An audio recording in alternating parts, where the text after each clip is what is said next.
행복의 실마리도, 인간관계의 답도, 현실의 벽을 뛰어넘을 용기도 모두 당신 자신 안에 있다. 안녕하세요. 따뜻한 책 한 잔입니다. 오늘 여러분에게 읽어드릴 책은 나를 힘들게 한 건 언제나 나였다. 지은이 데일 카네기, 편역 김지영, 발행 예문입니다. 매년 수백, 아니 수천 권의 자기계발서가 시장에 쏟아져 나오고 있습니다. 그 가운데서도 80년간 자기계발서의 바이블이라 불리며 여전히 자기계발 분야의 베스트셀러 작가로 자리매김하고 있는 사람이 있습니다. 바로 데일 카네기입니다. 케네디, 오바마 등 미국 역대 대통령들이 그의 책을 곁에 두고 읽었으며 세계적인 투자자 워런 버핏 또한 인생을 바꾼 책이라며 그의 저서를 극찬했습니다. 그가 쓴 책들은 전 세계적으로도 6천만 부 이상 판매되는 기록을 세우며 현재에도 많은 사람들에게 그 영향을 끼치고 있습니다. 스스로를 한때 가장 불행한 청춘이었다고 말하는 카네기. 그는 지독한 가난과 열등감으로 점철됐던 우울한 삶의 상처를 극복하는 과정에서 깨달은 삶의 지혜를 자신의 저서에 담았습니다. 이 책은 그런 데일 카네기가 오랜 연구 끝에 저술한 인간관계 기술서, 어떻게 친구를 얻고 사람을 움직일 것인가와 어떻게 걱정을 멈추고 진정한 삶을 시작할 것인가의 정수만을 뽑아 현대적인 언어로 엮었습니다. 냉철하지만 누구보다 따뜻한, 현실적이지만 가장 희망적인 인생을 대하는 카네기의 단순 명료한 철학. 상처받고 방황하는 이유도, 방황을 끝내고 상처를 치유할 힘도 모두 당신 안에 있습니다. 그럼 지금부터 본문 일부를 낭독해드리겠습니다. 어제는 후회되고 내일은 걱정된다면 내 의지와 상관없는 일이라면 신경 꺼라. 컬럼비아 대학교의 호크스 총장은 전래 동료인 마더구스 중 한 구절을 좌우명으로 삼고 있다고 말했다. 하늘 아래 모든 병에는 약이 있거나 없으니 있다면 찾아보고 없다면 신경 쓰지 마라. 전국에 체인점이 있는 페니 스토어의 창립자 J.C. 페니는 이렇게 말했다. 제가 가진 돈을 깡그리 잃는다 해도 걱정하지 않습니다. 걱정해봐야 아무 소용 없다는 걸 알기 때문이죠. 저는 항상 최선을 다할 뿐이고 결과는 신에게 맡깁니다. 헨리 포드도 비슷한 이야기를 했다. 어찌할 수 없는 일이 생기면 알아서 흘러가도록 놔둡니다. 크라이슬러사의 회장 KT 켈러에게 걱정과 멀어지는 비결을 묻자 그는 이렇게 대답했다. 힘든 상황에 부딪혀도 제가 할 수 있는 일이 있으면 그 일을 합니다. 만약 할 수 있는 일이 없다면 그냥 그 일을 잊어버려요. 저는 미래를 걱정하지 않습니다. 앞으로 무슨 일이 일어날지 그 누구도 모를 일이기 때문입니다. 미래는 아주 많은 요인으로 인해 바뀔 수 있어요. 그 요인이 무엇인지 알 수 있는 사람도 이해할 수 있는 사람도 없습니다. 그러니 왜 걱정하겠습니까? 만약 켈러에게 철학자 못지 않다고 말한다면 그는 상당히 쑥스러워할 것이다. 물론 켈러는 그저 성공한 사업가지만 그의 생각은 1900년 전에 로마에서 에픽테토스가 주장하던 철학과 일맥상통한다. 에픽테토스는 고대 로마 사람들에게 이렇게 가르쳤다. 행복에 이르는 길은 단 하나. 우리의 의지로는 어쩔 수 없는 것들에 대한 걱정을 멈추는 것이다.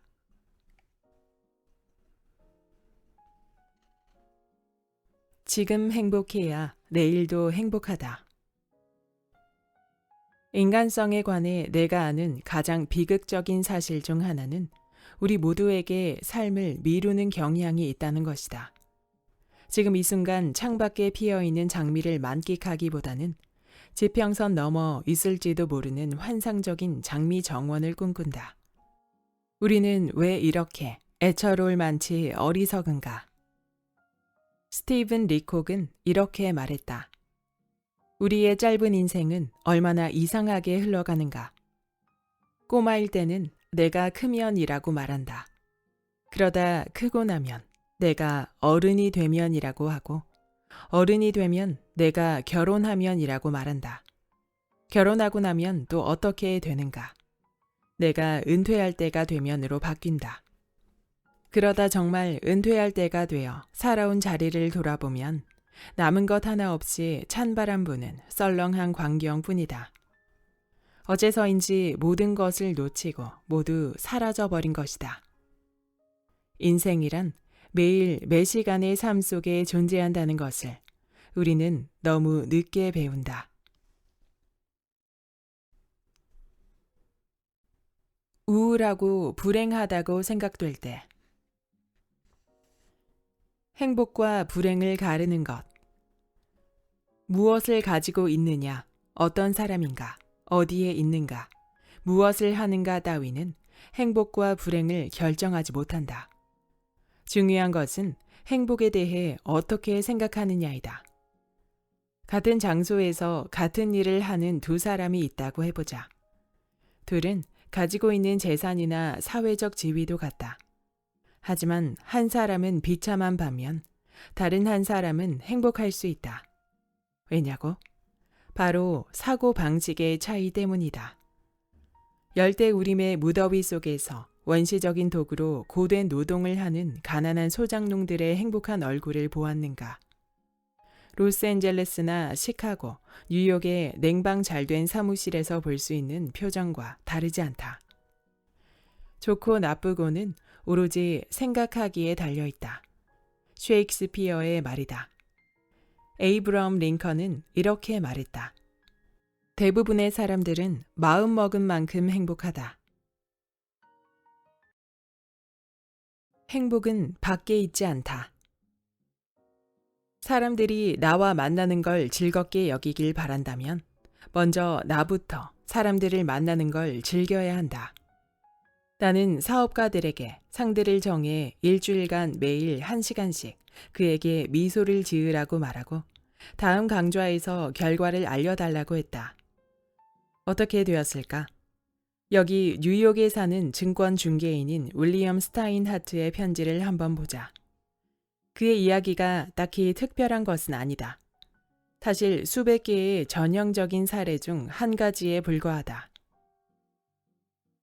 저는 결혼한 지 18년이 넘었습니다.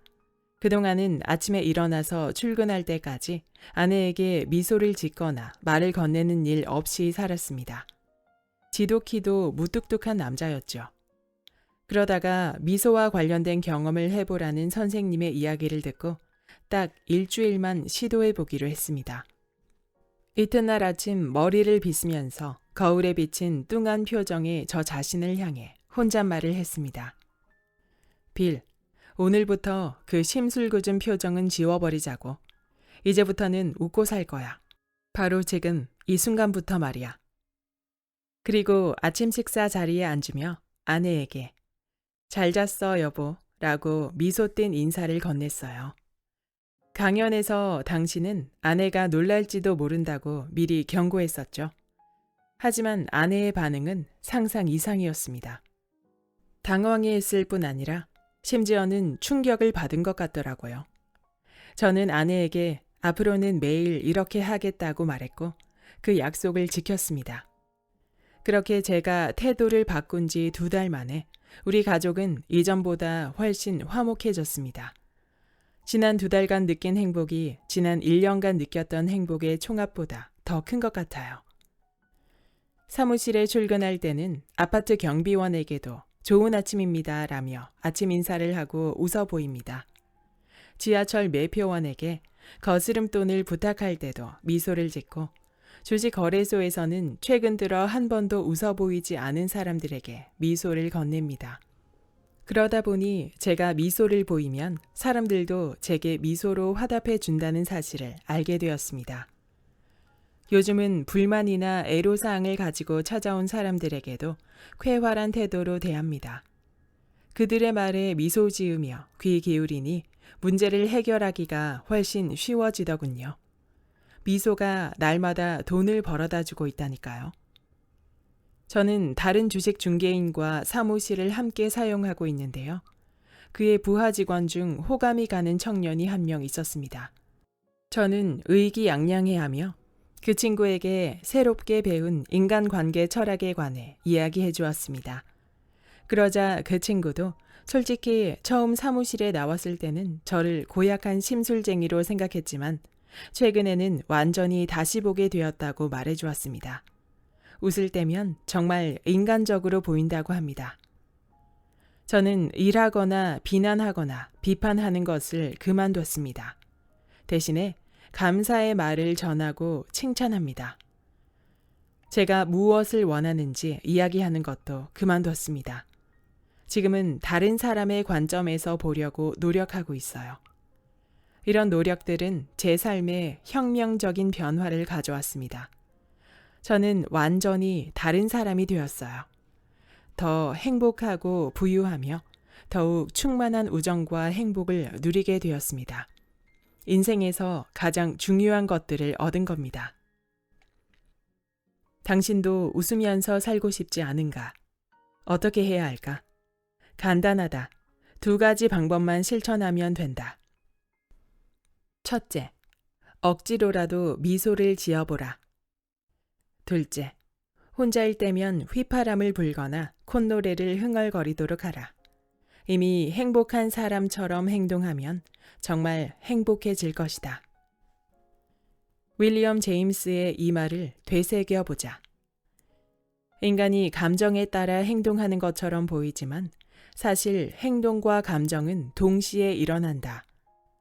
행동은 의지를 통해 통제할 수 있으므로 행동을 조절하면 의지로는 제어할 수 없는 감정을 간접적으로 조절할 수 있다. 그러므로 기분이 좋지 않을 때 기분을 전환시킬 수 있는 최고의 방법은 기분 좋은 일들이 이미 일어난 것처럼 말하고 행동하는 것이다. 이 세상 모두가 행복을 추구한다. 그 행복을 얻는 가장 확실한 방법이 있으니 그것은 바로 생각을 조절하는 것이다. 행복은 밖에서 오는 것이 아니라 우리의 마음 속에서 나온다. 사소한 일로 당신을 불행하게 만들지 마라. 벤저민 디즈레일리는 말했다. 사소한 일에 신경 쓰기에는 인생이 너무 짧다. 이 말과 관련해 앙드레 모루아는 다음과 같이 말했다. 이 말은 내가 숱한 고통스러운 경험들을 극복하는 데 도움을 주었다. 우리는 종종 무시하고 잊어버려야 할 사소한 일들로 마음을 어지럽히곤 한다. 이 땅에서 겨우 몇십 년밖에 살지 못하면서 곧 잊어버릴 작은 불만들을 생각하다 다시 얻을 수 없는 소중한 시간을 허비해버린다. 그래선 안 된다. 이제부터는 가치 있는 행동과 감정, 원대한 생각, 진실한 애정과 오래가는 일 등에 인생을 바쳐야 한다. 사소한 일에 신경 쓰기에는 인생이 너무 짧기 때문이다. 현실이라는 벽에 가로막힌 것 같을 때 마이너스를 플러스로 바꾸는 능력이란 레몬이 생기면 레모네이드를 만들어라. 이것이야말로 위대한 교육자가 하는 방법이다. 하지만 어리석은 사람은 그와 반대로 한다. 인생으로부터 시큼한 레몬을 건네받으면 단념하고 이렇게 말하는 것이다. 나는 졌어. 이게 내 운명이야. 더 이상 기회는 없어. 하지만 현명한 사람은 레몬이 주어지면 이렇게 말한다. 이 불행에서 내가 얻을 수 있는 교훈은 무엇일까? 어떻게 해야 이 상황을 개선할 수 있을까? 어떻게 해야 이 레몬을 레모네이드로 바꿀 수 있을까? 위대한 심리학자 알프레드 아들러는 평생 인간과 인간의 잠재력에 대해 연구한 결과 마이너스를 플러스로 바꾸는 능력이야말로 인간의 경이적인 특성 중 하나라고 말했다. 사막은 변하지 않았다. 그녀가 변했을 뿐. 마이너스를 플러스로 바꾼 어느 여성의 흥미롭고도 교훈적인 이야기를 소개하겠다. 그녀의 이름은 셀마 톰슨으로 뉴욕시 모닝사이드 100번지에 살고 있다. 그녀는 나에게 자신의 경험을 들려주었다. 전쟁 때 제 남편은 캘리포니아 모하비 사막 근처의 육군 훈련소에 배치되었습니다. 남편과 함께 지내기 위해 그곳으로 이사했지만 저는 그곳이 싫었어요. 정말 끔찍했죠. 그렇게 비참했던 적은 없었어요. 남편은 작전을 수행하기 위해 모하비 사막으로 출동했고 저는 작은 오두막에 혼자 남았어요. 선인장 그늘 아래서도 50도가 넘는 무더위는 정말 견디기 힘들었어요. 주위에는 멕시코인들이나 아메리카 원주민들 뿐이었는데 그들은 영어를 할 줄 몰랐기 때문에 대화 상대조차 없었죠. 끊임없이 불어대는 모래바람 때문에 먹는 음식이고 숨쉬는 공기고 할 것 없이 모래투성이었어요. 너무나도 비참하고 처량했어요. 부모님께 이제 포기하고 집으로 돌아가겠다고 편지를 썼습니다. 정말 더는 못 견디겠다고 했어요. 차라리 감옥에 가는 편이 낫겠다고요. 그러자 아버지는 단 2줄만을 적어 답장을 보내셨습니다. 그 2줄은 앞으로도 언제나 제 기억 속에 남아 있을 거예요. 제 삶을 완전히 바꿔놓았거든요. 2 사람이 감옥 창살 밖을 내다보았다. 한 사람은 땅의 진흙탕을 보았고 다른 한 사람은 하늘의 별을 보았다. 저는 이 2줄을 읽고 또 읽었습니다. 자신이 부끄러웠어요. 그때부터 저의 현재 상황에서 좋은 면을 찾아내자고 다짐했습니다. 하늘의 별을 보기로 한 것이죠. 저는 원주민들을 사귀었습니다. 친구가 되자 그들의 반응은 놀라웠어요. 그들이 만든 직물과 도자기에 관심을 보였더니 관광객들에게는 팔기를 거절했던 그들이 가장 아끼는 것을 제게 선물로 주었습니다. 저는 매혹적인 형태의 선인장과 유카, 조슈아 트리를 연구했고 프레리 도그에 대해서 배웠고 사막의 낙조를 관찰하고 수만 년 전 해저였던 사막 모래 속 조개 껍질을 수집하러 다녔습니다. 대체 무엇이 저를 이토록 놀랍게 변화시켰을까요? 모하비 사막은 변하지 않았습니다. 그곳 사람들도 마찬가지고요. 제가 변했을 뿐이죠. 마음의 태도를 바꾼 거예요. 그렇게 저는 비참했던 경험을 제 인생에서 가장 흥미진진한 모험으로 바꿨어요. 저는 제가 발견한 새로운 세상으로부터 자극받고 흥분했습니다. 제가 겪은 너무나도 신나는 일들에 관해 책도 썼어요. 저는 저 자신이 만든 감옥 너머로 별을 찾아낸 것입니다.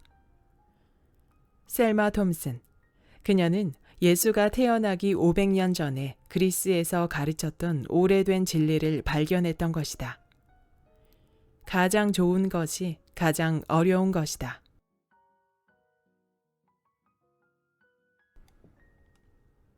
타인의 말과 시선에 상처받았다면 타인의 말이 나를 괴롭히게 놔두지 마라.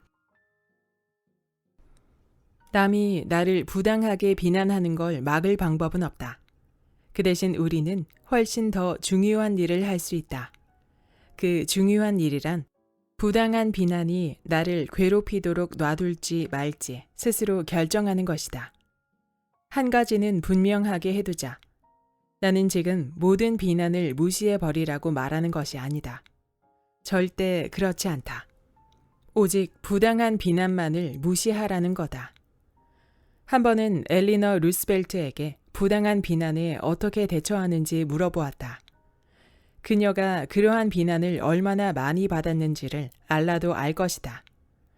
루스벨트 여사는 백악관에 살았던 그 어떤 영부인보다도 열렬한 지지자와 격렬한 반대파를 많이 가졌던 인물이었다. 그런 그녀지만 젊은 시절에는 병적으로 소심해서 사람들이 뭐라고 말할지 항상 두려웠다고 한다. 한날은 자신의 고모인 시어두어 루스벨트의 누나에게 조언을 구했다. 바이 고모, 저는 이렇게 하고 싶은데 사람들이 뭐라고 할지 몰라 겁이 나요. 고모는 그녀의 눈을 바라보며 이렇게 말했다. 네가 옳다는 걸 마음속으로 알고 있다면 남들이 하는 말에 절대 개의치 말아라. 몇 년 후 백악관에서 살게 되었을 때 그 조언은 지브롤터의 바위처럼 그녀를 지켜주었다. 루스벨트 여사는 내게 모든 비난을 피할 수 있는 유일한 방법은 선반 위의 도자기 장식품처럼 그저 가만히 있는 것이라고 말했다. 진심으로 옳다고 생각되는 일을 하세요.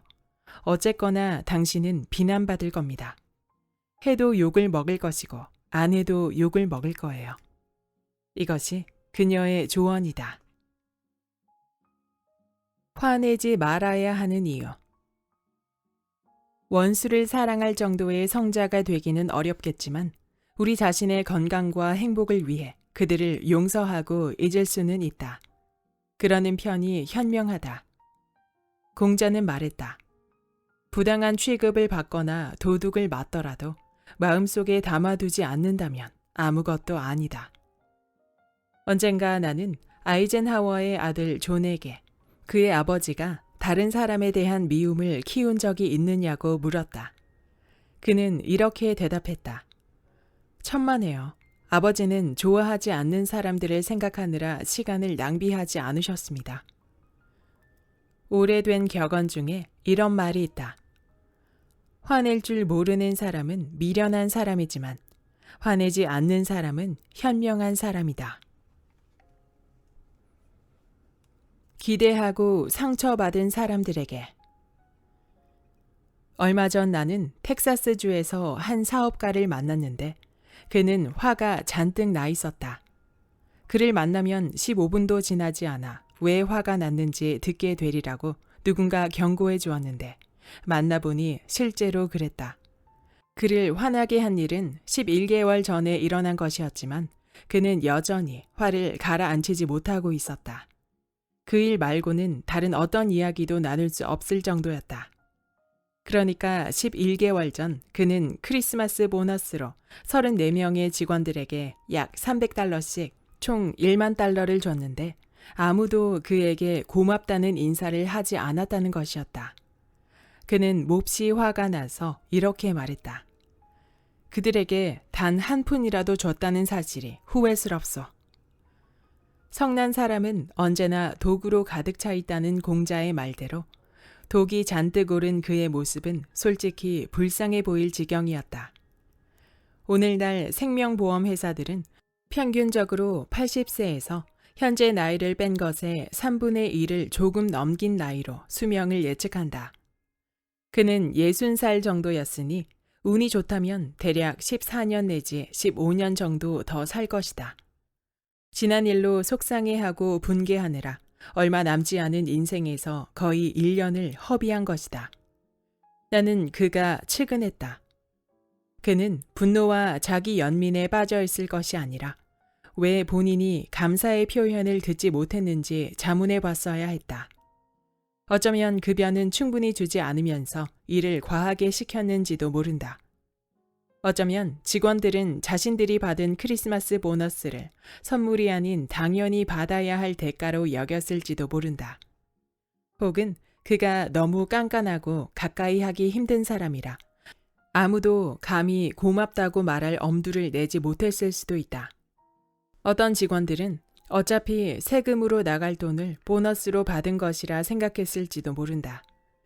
다른 한편으로는 정말로 그 직원들이 이기적이고 야비하고 경우 없는 사람들일 수도 있다. 이럴 수도 있고 저럴 수도 있다. 당신과 마찬가지로 나도 그 일에 관해 자세히 알지 못한다. 하지만 세뮤얼 존슨의 이 말은 기억하고 있다. 고마움은 숭고한 수양의 열매다. 저속한 사람들에게서는 찾을 수 없는 것이다. 내가 하고자 하는 말의 요점은 이것이다. 그 사람은 감사를 기대하는 인간적이고도 괴로운 실수를 저질렀다. 그는 단지 인간의 본성을 잘 알지 못했던 것이다. 감사하는 마음은 길러지는 것. 고마움을 아는 아이로 키우려면 우리가 먼저 다른 사람에게 고마워할 줄 아는 사람이 되어야 한다는 것을 기억하자. 아이들은 귀가 박다라는 옛말을 기억하며 말을 조심하자. 상상해보자. 아이들이 보는 앞에서 다른 누군가의 친절을 헐뜯고 싶은 마음이 생길 수 있다. 그러나 즉각 멈춰야 한다. 절대 이렇게 말해서는 안 된다. 사촌수가 크리스마스 선물로 보내준 이 행주들 좀 봐라. 직접 짠 거잖아. 한 푼도 안 들었겠네. 당신은 대수롭지 않게 말했을지 몰라도 아이들은 귀 기울여 듣고 있다. 그러므로 이렇게 말하는 편이 좋다. 사촌수가 크리스마스 선물로 행주를 짜느라 얼마나 수고가 많았을까? 정말 좋은 분이지? 지금 당장 고맙다는 편지를 보내보자. 그러면 아이들은 은연중에 칭찬과 감사의 습관을 익히게 된다. 처음으로 100만 연봉자가 된 비결. 찰스 슈왑은 미국 비즈니스 역사상 최초로 100만 달러 이상의 연봉을 받았던 인물이다. 그는 철강왕 앤드류 카네기에게 발탁되어 1921년에 US 스틸의 초대 회장이 되었다. 당시 그의 나이는 불과 38세였다. 앤드류 카네기가 찰스 슈왑에게 연봉 100만 달러, 즉 하루에 3,000달러 이상의 보수를 주었던 이유는 무엇이었을까? 슈왑이 천재여서? 아니다. 제철에 관해 다른 사람보다 많이 알고 있어서? 말도 안 된다. 그는 내게 제철에 관해 자신보다 더 많이 아는 직원이 많다고 말했었다. 슈왑은 자신이 사람을 다룰 줄 알기 때문에 그처럼 높은 연봉을 받는다고 말했다. 나는 그에게 그 비결을 물어봤다. 여기에 그가 털어놓은 바를 그대로 옮겨보겠다. 동판에 새겨서 집집마다, 학교마다, 가게나 사무실마다 걸어놓아야 할 말이다. 아이들은 라틴어 동사의 변화나 브라질의 연강 강우량 따위를 외우느라 낭비하는 시간에 이 말을 외워야 마땅하다. 만약 이 말을 실천한다면 우리는 완전히 다른 삶을 살게 될 것이다. 제게는 사람들의 열정을 불러일으키는 능력이 있습니다. 제가 가진 것 중 가장 훌륭한 자산이죠. 사람들에게서 최선의 능력을 끌어내기 위해 필요한 것은 바로 칭찬과 격려입니다. 비난만큼 사람들의 사기를 꺾고 의욕을 잠재우는 것도 없지요. 그보다는 일하고자 하는 동기를 부여하는 것이 중요하다고 생각합니다. 그래서 저는 절대로 사람들을 비난하지 않습니다. 어떻게 하면 칭찬할지를 고민하지 잘못을 지적하지는 않으려 합니다. 누군가 제 마음에 드는 일을 하면 진심으로 인정하고 칭찬을 아끼지 않습니다. 이것이 바로 슈왑의 비결이었다. 하지만 대부분의 사람들은 완전히 반대로 한다. 마음에 안 드는 일이 있으면 당장 큰 소리를 치지만 마음에 들 때는 아무 말도 하지 않는다. 인간관계의 불문율. 인간의 행위와 관련된 많은 중요한 법칙 가운데서도 손꼽을 만한 한 가지가 있다. 이 법칙에 순응하면 절대 곤란을 겪지 않을 것이다. 하지만 이 법칙을 어기면 계속해서 문제가 터지게 된다. 그 중대한 법칙이란 바로 이것이다. 상대가 자신이 중요한 사람이라고 느끼게끔 대접하라. 존 듀이는 중요한 존재가 되고자 하는 욕망은 인간 본성의 가장 깊숙한 충동이라고 말했다. 윌리엄 제임스는 인간 본성에 있어서 가장 근본적인 원칙은 인정받고자 하는 갈망이다라고 말했다. 앞서 지적했듯 이 욕망이야말로 인간과 동물을 구분지어주는 것으로서 인간의 문명은 이로 인해 발전되어 왔다. 철학자들은 수천 년 동안 인간관계의 규칙에 관해 사색한 끝에 한 가지 중요한 교훈에 도달했다. 그것은 새로울 것도 없는 교훈이다. 역사만큼이나 오래된 것이다. 지금으로부터 2600년 전에 조로아스터는 페르시아에서 이것을 제자들에게 가르쳤다. 25세기 전의 공자는 중국에서 이것에 관해 설파했다. 도교의 창시자인 노자도 중국의 한수이강 계곡에서 이것을 제자들에게 가르쳤다. 예수가 이 세상에 오기 500년 전에 석가모니는 이것을 성스러운 겐지스 강가에서 설파했다. 그리고 예수는 유대의 바위 언덕에서 이것을 가르쳤다. 예수는 이것을 간추려 한 가지 사상으로 만들었다. 아마 세상에서 가장 중요한 법칙일 것이다. 남에게 대접받고자 하는 대로 남을 대접하라. 여기까지 나를 힘들게 한 건 언제나 나였다의 본문 일부였습니다. 이 책은 데일 카네기의 저서 인간관계론과 자기관리론의 정수만을 추려 편역한 책입니다. 데일 카네기 인간관계론과 자기관리론은 많은 출판사에서 여러 번역을 통해 나와 있으며 80년이 지난 지금도 여전히 사랑받고 있는 자기계발서이죠. 저도 두 책의 완역본을 각각 컨텐츠로 만들어 리뷰했었는데요. 이번 책은 완역본의 내용에서 발췌하여 편역한 책이지만 좀 더 현대적인 해석과 번역으로 새로운 내용처럼 다가왔습니다. 편역자는 앞날이 뿌옇게 느껴질 때, 인간 관계에 대해 회의가 엄습할 때면 데일 카네기의 책을 펼쳐 읽곤 한다고 말했는데요.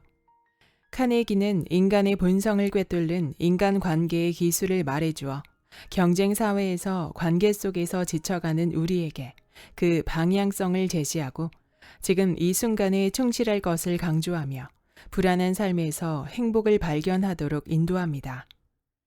편역본인 이 책에는 큰 장점이 있었습니다.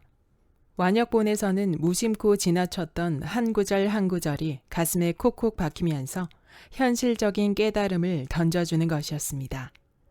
이렇게 읽어도 저렇게 읽어도 주옥 같은 문장들이지만 이렇게 추려서 쉽게 편역된 저서 또한 데일 카네기를 좀 더 쉽게 접할 수 있는 기회이지 않을까 생각되었습니다. 구독과 좋아요와 댓글은 큰 힘이 됩니다. 다음 영상에서 만나요.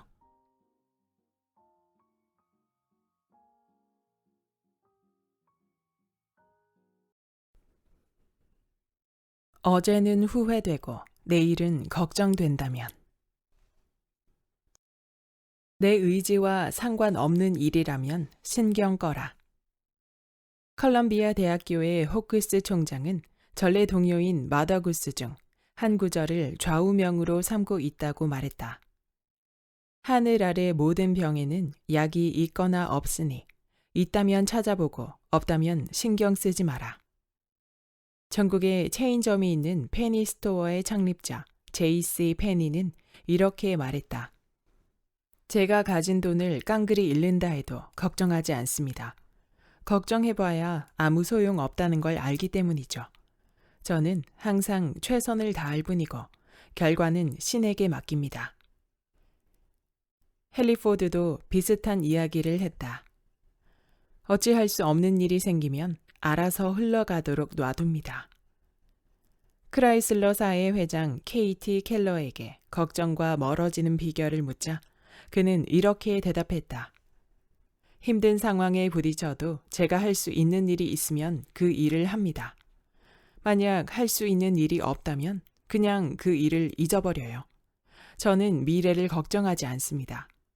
앞으로 무슨 일이 일어날지 그 누구도 모를 일이기 때문입니다. 미래는 아주 많은 요인으로 인해 바뀔 수 있어요. 그 요인이 무엇인지 알 수 있는 사람도 이해할 수 있는 사람도 없습니다. 그러니 왜 걱정하겠습니까? 만약 켈러에게 철학자 못지 않다고 말한다면 그는 상당히 쑥스러워할 것이다. 물론 켈러는 그저 성공한 사업가지만 그의 생각은 1900년 전에 로마에서 에픽테토스가 주장하던 철학과 일맥상통한다. 에픽테토스는 고대 로마 사람들에게 이렇게 가르쳤다.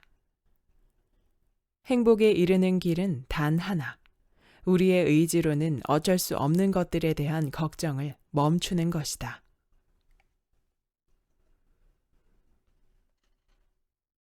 지금 행복해야 내일도 행복하다. 인간성에 관해 내가 아는 가장 비극적인 사실 중 하나는 우리 모두에게 삶을 미루는 경향이 있다는 것이다. 지금 이 순간 창밖에 피어있는 장미를 만끽하기보다는 지평선 너머 있을지도 모르는 환상적인 장미 정원을 꿈꾼다. 우리는 왜 이렇게 애처로울 만치 어리석은가? 스티븐 리콕은 이렇게 말했다. 우리의 짧은 인생은 얼마나 이상하게 흘러가는가. 꼬마일 때는 내가 크면이라고 말한다.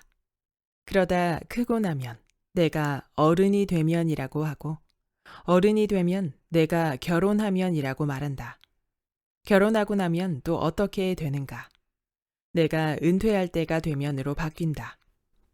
그러다 정말 은퇴할 때가 되어 살아온 자리를 돌아보면 남은 것 하나 없이 찬바람 부는 썰렁한 광경뿐이다.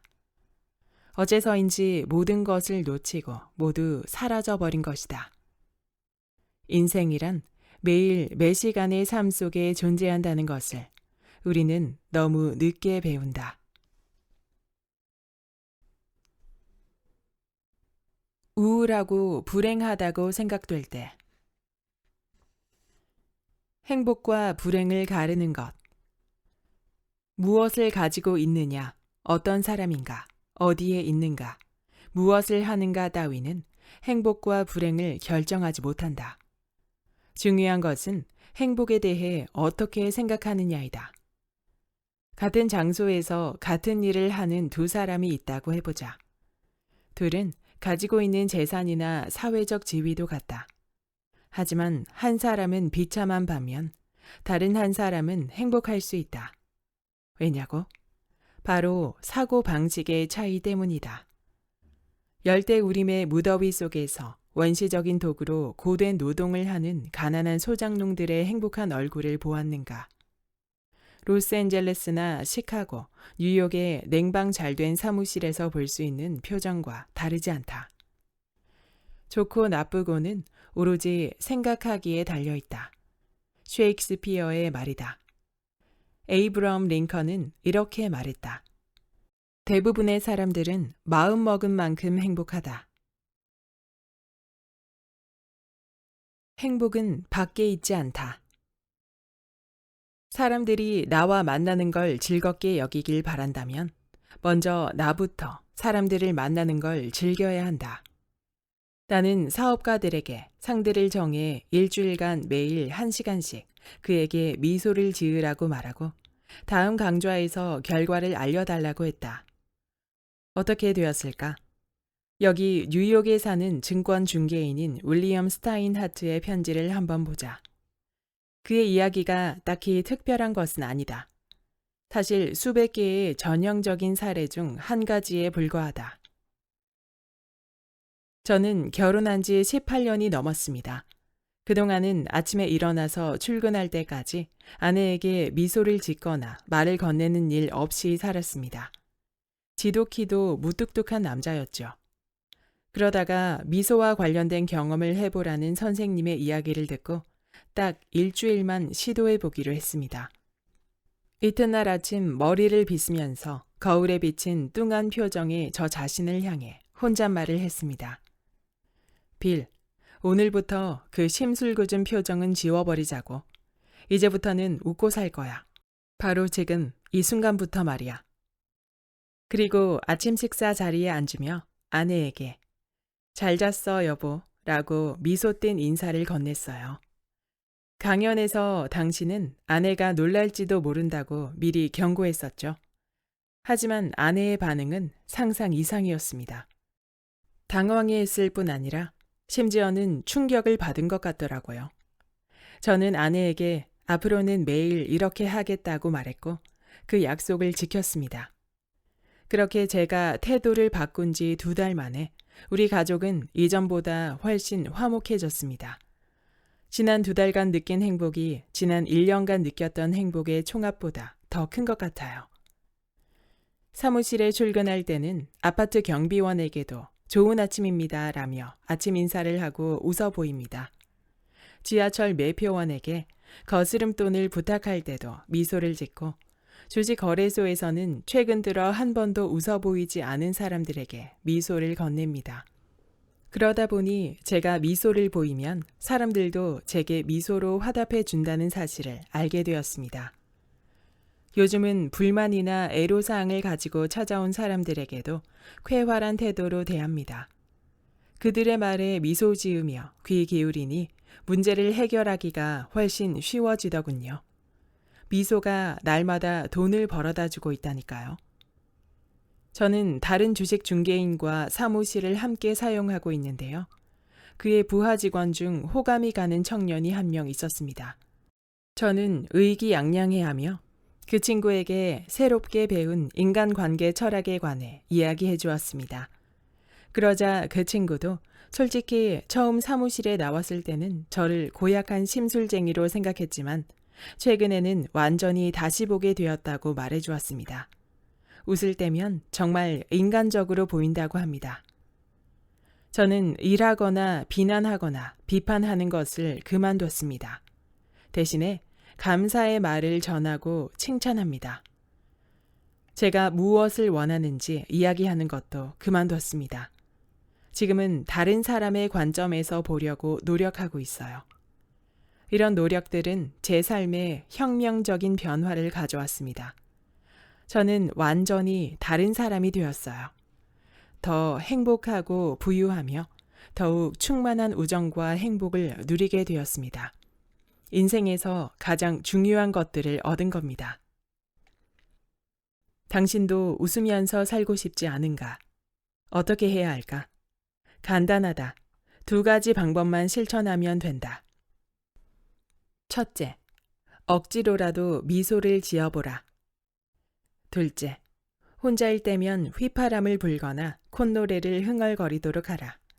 이미 행복한 사람처럼 행동하면 정말 행복해질 것이다. 윌리엄 제임스의 이 말을 되새겨보자. 인간이 감정에 따라 행동하는 것처럼 보이지만 사실 행동과 감정은 동시에 일어난다. 행동은 의지를 통해 통제할 수 있으므로 행동을 조절하면 의지로는 제어할 수 없는 감정을 간접적으로 조절할 수 있다. 그러므로 기분이 좋지 않을 때 기분을 전환시킬 수 있는 최고의 방법은 기분 좋은 일들이 이미 일어난 것처럼 말하고 행동하는 것이다. 이 세상 모두가 행복을 추구한다. 그 행복을 얻는 가장 확실한 방법이 있으니 그것은 바로 생각을 조절하는 것이다. 행복은 밖에서 오는 것이 아니라 우리의 마음 속에서 나온다. 사소한 일로 당신을 불행하게 만들지 마라. 벤저민 디즈레일리는 말했다. 사소한 일에 신경 쓰기에는 인생이 너무 짧다. 이 말과 관련해 앙드레 모루아는 다음과 같이 말했다. 이 말은 내가 숱한 고통스러운 경험들을 극복하는데 도움을 주었다. 우리는 종종 무시하고 잊어버려야 할 사소한 일들로 마음을 어지럽히곤 한다. 이 땅에서 겨우 몇십 년밖에 살지 못하면서 곧 잊어버릴 작은 불만들을 생각하다 다시 얻을 수 없는 소중한 시간을 허비해버린다. 그래선 안 된다. 이제부터는 가치 있는 행동과 감정, 원대한 생각, 진실한 애정과 오래가는 일 등에 인생을 바쳐야 한다. 사소한 일에 신경 쓰기에는 인생이 너무 짧기 때문이다.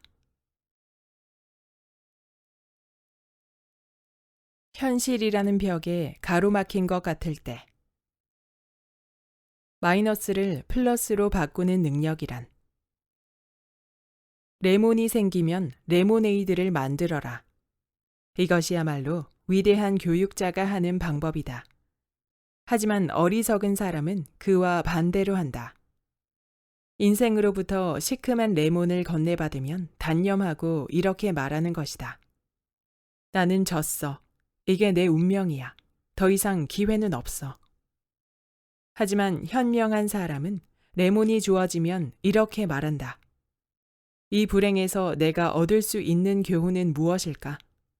어떻게 해야 이 상황을 개선할 수 있을까? 어떻게 해야 이 레몬을 레모네이드로 바꿀 수 있을까? 위대한 심리학자 알프레드 아들러는 평생 인간과 인간의 잠재력에 대해 연구한 결과 마이너스를 플러스로 바꾸는 능력이야말로 인간의 경이적인 특성 중 하나라고 말했다. 사막은 변하지 않았다. 그녀가 변했을 뿐. 마이너스를 플러스로 바꾼 어느 여성의 흥미롭고도 교훈적인 이야기를 소개하겠다. 그녀의 이름은 셀마 톰슨으로 뉴욕시 모닝사이드 100번지에 살고 있다. 그녀는 나에게 자신의 경험을 들려주었다.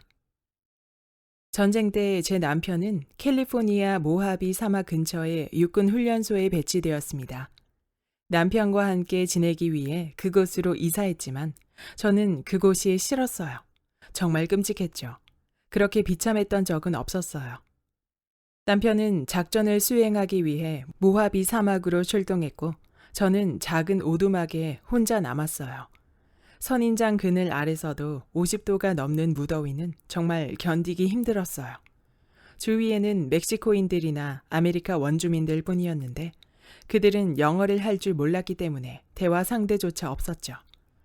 끊임없이 불어대는 모래바람 때문에 먹는 음식이고 숨쉬는 공기고 할 것 없이 모래투성이었어요. 너무나도 비참하고 처량했어요. 부모님께 이제 포기하고 집으로 돌아가겠다고 편지를 썼습니다. 정말 더는 못 견디겠다고 했어요. 차라리 감옥에 가는 편이 낫겠다고요. 그러자 아버지는 단 2줄만을 적어 답장을 보내셨습니다. 그 2줄은 앞으로도 언제나 제 기억 속에 남아있을 거예요. 제 삶을 완전히 바꿔놓았거든요. 2 사람이 감옥 창살 밖을 내다보았다. 한 사람은 땅의 진흙탕을 보았고 다른 한 사람은 하늘의 별을 보았다. 저는 이 2줄을 읽고 또 읽었습니다. 자신이 부끄러웠어요. 그때부터 저의 현재 상황에서 좋은 면을 찾아내자고 다짐했습니다. 하늘의 별을 보기로 한 것이죠. 저는 원주민들을 사귀었습니다. 친구가 되자 그들의 반응은 놀라웠어요. 그들이 만든 직물과 도자기에 관심을 보였더니 관광객들에게는 팔기를 거절했던 그들이 가장 아끼는 것을 제게 선물로 주었습니다. 저는 매혹적인 형태의 선인장과 유카, 조슈아 트리를 연구했고 프레리 도그에 대해서 배웠고 사막의 낙조를 관찰하고 수만 년 전 해저였던 사막 모래 속 조개 껍질을 수집하러 다녔습니다. 대체 무엇이 저를 이토록 놀랍게 변화시켰을까요? 모하비 사막은 변하지 않았습니다. 그곳 사람들도 마찬가지고요. 제가 변했을 뿐이죠. 마음의 태도를 바꾼 거예요. 그렇게 저는 비참했던 경험을 제 인생에서 가장 흥미진진한 모험으로 바꿨어요. 저는 제가 발견한 새로운 세상으로부터 자극받고 흥분했습니다. 제가 겪은 너무나도 신나는 일들에 관해 책도 썼어요. 저는 저 자신이 만든 감옥 너머로 별을 찾아낸 것입니다. 셀마 톰슨. 그녀는 예수가 태어나기 500년 전에 그리스에서 가르쳤던 오래된 진리를 발견했던 것이다. 가장 좋은 것이 가장 어려운 것이다.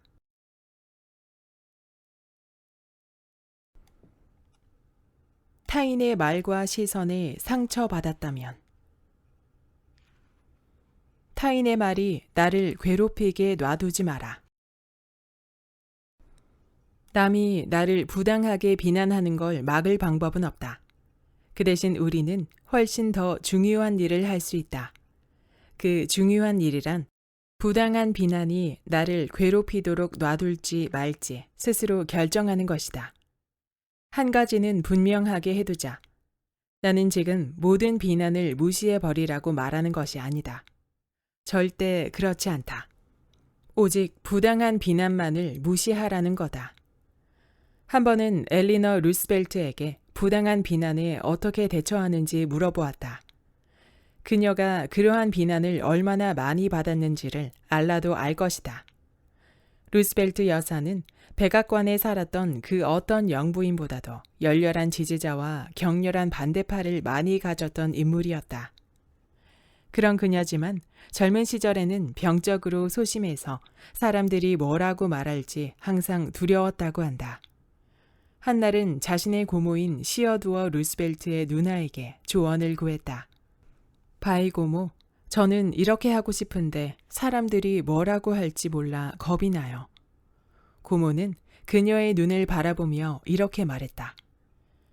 네가 옳다는 걸 마음속으로 알고 있다면 남들이 하는 말에 절대 개의치 말아라. 몇 년 후 백악관에서 살게 되었을 때 그 조언은 지브롤터의 바위처럼 그녀를 지켜주었다. 루스벨트 여사는 내게 모든 비난을 피할 수 있는 유일한 방법은 선반 위의 도자기 장식품처럼 그저 가만히 있는 것이라고 말했다. 진심으로 옳다고 생각되는 일을 하세요. 어쨌거나 당신은 비난받을 겁니다. 해도 욕을 먹을 것이고 안 해도 욕을 먹을 거예요. 이것이 그녀의 조언이다. 화내지 말아야 하는 이유. 원수를 사랑할 정도의 성자가 되기는 어렵겠지만 우리 자신의 건강과 행복을 위해 그들을 용서하고 잊을 수는 있다. 그러는 편이 현명하다. 공자는 말했다. 부당한 취급을 받거나 도둑을 맞더라도 마음속에 담아두지 않는다면 아무것도 아니다. 언젠가 나는 아이젠하워의 아들 존에게 그의 아버지가 다른 사람에 대한 미움을 키운 적이 있느냐고 물었다. 그는 이렇게 대답했다. 천만에요. 아버지는 좋아하지 않는 사람들을 생각하느라 시간을 낭비하지 않으셨습니다. 오래된 격언 중에 이런 말이 있다. 화낼 줄 모르는 사람은 미련한 사람이지만 화내지 않는 사람은 현명한 사람이다. 기대하고 상처받은 사람들에게. 얼마 전 나는 텍사스주에서 한 사업가를 만났는데 그는 화가 잔뜩 나 있었다.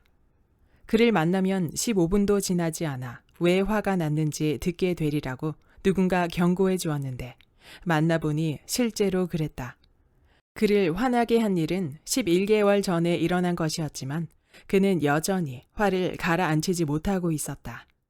그 일 말고는 다른 어떤 이야기도 나눌 수 없을 정도였다.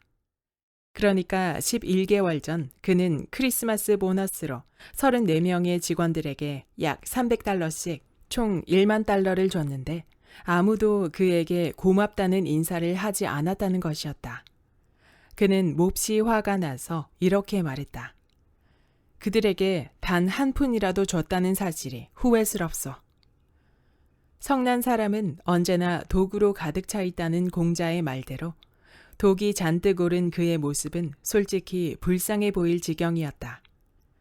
오늘날 생명보험 회사들은 평균적으로 80세에서 현재 나이를 뺀 것의 3분의 1을 조금 넘긴 나이로 수명을 예측한다. 그는 60살 정도였으니 운이 좋다면 대략 14년 내지 15년 정도 더 살 것이다. 지난 일로 속상해하고 분개하느라 얼마 남지 않은 인생에서 거의 1년을 허비한 것이다. 나는 그가 측은했다. 그는 분노와 자기 연민에 빠져 있을 것이 아니라 왜 본인이 감사의 표현을 듣지 못했는지 자문해 봤어야 했다. 어쩌면 급여는 충분히 주지 않으면서 일을 과하게 시켰는지도 모른다. 어쩌면 직원들은 자신들이 받은 크리스마스 보너스를 선물이 아닌 당연히 받아야 할 대가로 여겼을지도 모른다. 혹은 그가 너무 깐깐하고 가까이 하기 힘든 사람이라 아무도 감히 고맙다고 말할 엄두를 내지 못했을 수도 있다. 어떤 직원들은 어차피 세금으로 나갈 돈을 보너스로 받은 것이라 생각했을지도 모른다. 다른 한편으로는 정말로 그 직원들이 이기적이고 야비하고 경우 없는 사람들일 수도 있다. 이럴 수도 있고 저럴 수도 있다. 당신과 마찬가지로 나도 그 일에 관해 자세히 알지 못한다. 하지만 세뮤얼 존슨의 이 말은 기억하고 있다. 고마움은 숭고한 수양의 열매다. 저속한 사람들에게서는 찾을 수 없는 것이다. 내가 하고자 하는 말의 요점은 이것이다. 그 사람은 감사를 기대하는 인간적이고도 괴로운 실수를 저질렀다. 그는 단지 인간의 본성을 잘 알지 못했던 것이다.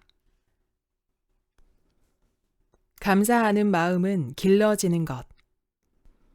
고마움을 아는 아이로 키우려면 우리가 먼저 다른 사람에게 고마워할 줄 아는 사람이 되어야 한다는 것을 기억하자. 아이들은 귀가 박다라는 옛말을 기억하며 말을 조심하자. 상상해보자. 아이들이 보는 앞에서 다른 누군가의 친절을 헐뜯고 싶은 마음이 생길 수 있다. 그러나 즉각 멈춰야 한다. 절대 이렇게 말해서는 안 된다. 사촌수가 크리스마스 선물로 보내준 이 행주들 좀 봐라. 직접 짠 거잖아. 한 푼도 안 들었겠네. 당신은 대수롭지 않게 말했을지 몰라도 아이들은 귀 기울여 듣고 있다. 그러므로 이렇게 말하는 편이 좋다. 사촌수가 크리스마스 선물로 행주를 짜느라 얼마나 수고가 많았을까? 정말 좋은 분이지? 지금 당장 고맙다는 편지를 보내보자. 그러면 아이들은 은연중에 칭찬과 감사의 습관을 익히게 된다. 처음으로 100만 연봉자가 된 비결. 찰스 슈왑은 미국 비즈니스 역사상 최초로 100만 달러 이상의 연봉을 받았던 인물이다. 그는 철강왕 앤드류 카네기에게 발탁되어 1921년에 US 스틸의 초대 회장이 되었다. 당시 그의 나이는 불과 38세였다. 앤드류 카네기가 찰스 슈왑에게 연봉 100만 달러, 즉 하루에 3,000달러 이상의 보수를 주었던 이유는 무엇이었을까? 슈왑이 천재여서? 아니다. 제철에 관해 다른 사람보다 많이 알고 있어서? 말도 안 된다. 그는 내게 제철에 관해 자신보다 더 많이 아는 직원이 많다고 말했었다. 슈왑은 자신이 사람을 다룰 줄 알기 때문에 그처럼 높은 연봉을 받는다고 말했다. 나는 그에게 그 비결을 물어봤다. 여기에 그가 털어놓은 바를 그대로 옮겨보겠다. 동판에 새겨서 집집마다, 학교마다, 가게나 사무실마다 걸어놓아야 할 말이다. 아이들은 라틴어 동사의 변화나 브라질의 연강 강우량 따위를 외우느라 낭비하는 시간에 이 말을 외워야 마땅하다. 만약 이 말을 실천한다면 우리는 완전히 다른 삶을 살게 될 것이다. 제게는 사람들의 열정을 불러일으키는 능력이 있습니다. 제가 가진 것 중 가장 훌륭한 자산이죠. 사람들에게서 최선의 능력을 끌어내기 위해 필요한 것은 바로 칭찬과 격려입니다. 비난만큼 사람들의 사기를 꺾고 의욕을 잠재우는 것도 없지요. 그보다는 일하고자 하는 동기를 부여하는 것이 중요하다고 생각합니다. 그래서 저는 절대로 사람들을 비난하지 않습니다. 어떻게 하면 칭찬할지를 고민하지 잘못을 지적하지는 않으려 합니다. 누군가 제 마음에 드는 일을 하면 진심으로 인정하고 칭찬을 아끼지 않습니다. 이것이 바로 슈왑의 비결이었다. 하지만 대부분의 사람들은 완전히 반대로 한다. 마음에 안 드는 일이 있으면 당장 큰 소리를 치지만 마음에 들 때는 아무 말도 하지 않는다. 인간관계의 불문율. 인간의 행위와 관련된 많은 중요한 법칙 가운데서도 손꼽을 만한 한 가지가 있다. 이 법칙에 순응하면 절대 곤란을 겪지 않을 것이다. 하지만 이 법칙을 어기면 계속해서 문제가 터지게 된다. 그 중대한 법칙이란 바로 이것이다. 상대가 자신이 중요한 사람이라고 느끼게끔 대접하라.